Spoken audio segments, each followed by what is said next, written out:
Hi అండి అందరికీ welcome to my channel. నేను మీ ప్రసన్న. సో ఇవాళ ఈజీ అండ్ టేస్టీగా చేసుకోగలిగే మీల్ మేకర్ పకోడీని ఎలా చేయాలో చూసేద్దామండి. సో ఇది సైడ్ డిష్గా కానీ ఈవినింగ్ స్నాక్గా కానీ చాలా బాగుంటుంది. అలాగే చికెన్తో ఏ మాత్రం తీసిపోదండి ఈ రెసిపీ, అంత బాగుంటుంది. సో ఎలా చేయాలో ఇప్పుడైతే చూసేద్దామండి. దీనికోసం నేను ఇక్కడ ఒక కప్పు వరకు మీల్ మేకర్ తీసుకుంటున్నానండి. నేను మీల్ మేకర్ కొంచెం పెద్ద సైజువి తీసుకున్నాను. చిన్న సైజువి కూడా ఉంటాయి, వాటితో చేయండి ఇంకా బాగుంటుంది. సో మీల్ మేకర్ అనేవి రఫ్గా ఉంటాయి కాబట్టి సాఫ్ట్ అవ్వడం కోసం ఇక్కడ నేను వేడి నీళ్ళు పోస్తున్నానండి. వేడి నీళ్ళు పోసేసి ఒక 5 minutes వరకు మనం పక్కన పెట్టేసుకోవాలి. 5 నిమిషాల తర్వాత చూస్తున్నారు కదా, మీల్ మేకర్ అనేది సాఫ్ట్ అయిపోయింది. సో వీటన్నిటిని కూడా వాటర్ నుంచి పిండేసేసి మనం వేరే బౌల్లోకి అయితే వేసుకోవాలి.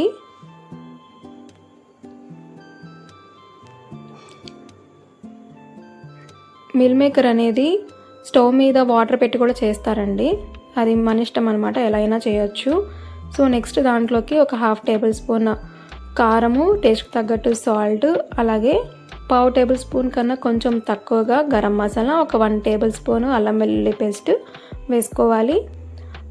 నెక్స్ట్ దీంట్లో ఒక 2 tablespoon వరకు బియ్యపిండి అయితే యాడ్ చేయాలండి.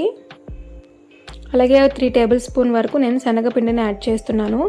బియ్యపిండి వేయడం వల్ల క్రిస్పీనెస్ వస్తుంది, మర్చిపోకుండా వేయాలి కంపల్సరీగా.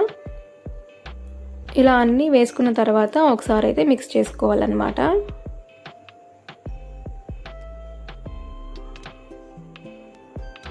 నెక్స్ట్ దీంట్లో కొంచెం వాటర్ పోసుకుంటూ పిండి అనేది మీల్ మేకర్కి పట్టే విధంగా మనం కలుపుకోవాలండి.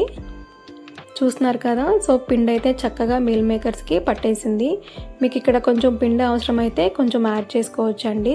చూస్తున్నారు కదా, మంచిగా రెడీ అయిపోయినాయి. ఇప్పుడు వీటిని మనం డీప్ ఫ్రై చేసుకోవాలండి. నేను ముందుగానే ఆయిల్ అనేది పెట్టేసుకున్నాను స్టవ్ మీద. సో ఆయిల్ హీట్ అయిన తర్వాత ఒక్కొక్కటి మనం డీప్ ఫ్రై చేసుకోవడమే. సో టేస్ట్ అయితే చాలా బాగుంటుందండి, కంపల్సరీ ట్రై చేయండి. సో నా ఛానల్ ఎవరైతే కొత్తగా చూస్తున్నారో ప్లీజ్ సబ్స్క్రైబ్ చేసుకోండి. పక్కనే ఉన్న బెల్ ఐకాన్ కూడా క్లిక్ చేసి పెడితే నేను ఎప్పుడు వీడియో పెట్టినా మీ వరకు వస్తుందండి వీడియో అనేది.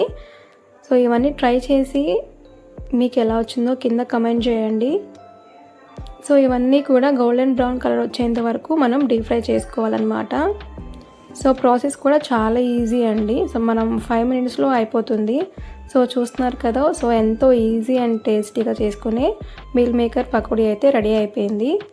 సో ఈ వీడియో మీకు నచ్చితే ప్లీజ్ ఒక లైక్ చేసి షేర్ చేసి సబ్స్క్రైబ్ చేసుకోండి. Thank you for watching.